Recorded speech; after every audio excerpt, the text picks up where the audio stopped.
हिंदू पौराणिक कथाओं में हिरण्यकशिपु एक शक्तिशाली और अहंकारी राजा हुआ करता था। वो चाहता था कि लोग उन्हें देवता के रूप में पूजें। हिरण्यकशिपु का पुत्र प्रहलाद भगवान विष्णु का परम भक्त था। वो चाहता था कि सभी प्रजा की तरह प्रहलाद भी उसकी भक्ति करे। अहंकारी हिरण्यकशिपु ने प्रहलाद को भगवान विष्णु की पूजा करने से रोकने के लिए विभिन्न तरीके आजमाए।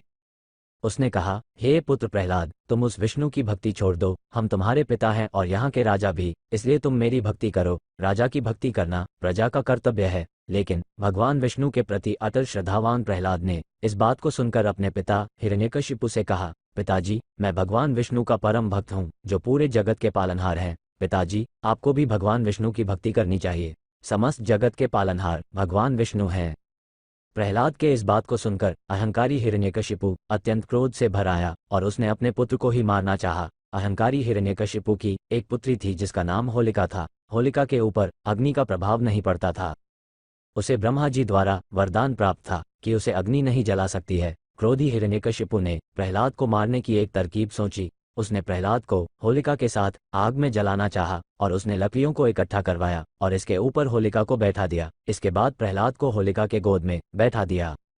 निर्दयी हिरण्यकशिपु ने इन लकड़ियों में आग लगवा दिया और प्रहलाद को अपने नज़र के सामने जलता हुआ देखने का इंतजार करने लगा। वह सोच रहा था कि उसकी पुत्री को आग नहीं जला सकती है और इसलिए प्रहलाद जलकर राख हो जाएगा। कुछ ही देर बाद जब अग्नि धधक धधक कर जलने लगी, तब होलिका जलने लगी और भक्त प्रहलाद को आग बिल्कुल छू नहीं रहा था। अहंकारी हिरण्यकशिपु ने देखा कि प्रहलाद बच गया और होलिका जल गई।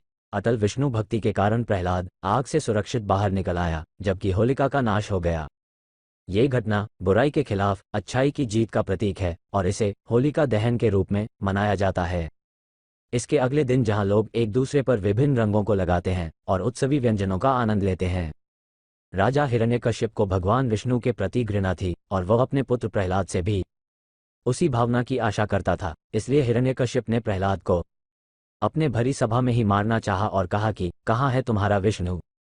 उसके ऊपर इतना विश्वास है तो कहो कि वे यहाँ आकर तुम्हें बचा ले। इस पर प्रहलाद ने कहा कि भगवान तो कण कण में हैं, वह हर जगह मौजूद हैं, वो यहाँ भी हैं। ये बात सुनकर हिरण्यकश्यप को अत्यंत गुस्सा आया और प्रहलाद के ऊपर वार कर दिया। तत्काल भगवान विष्णु ने महल के खंभे से नरसिंह रूप में प्रकट होकर अहंकारी हिरण्यकश्यप को रोका और उसे अपने जांघों पर रखकर अपने नाखून से उसे चीर डाला। इस कथा के माध्यम से होलिका ने बुराई और प्रहलाद की अच्छाई के बीच की लड़ाई का प्रतीक बन गया और इसे होली के उत्सव के रूप में मनाया जाता है।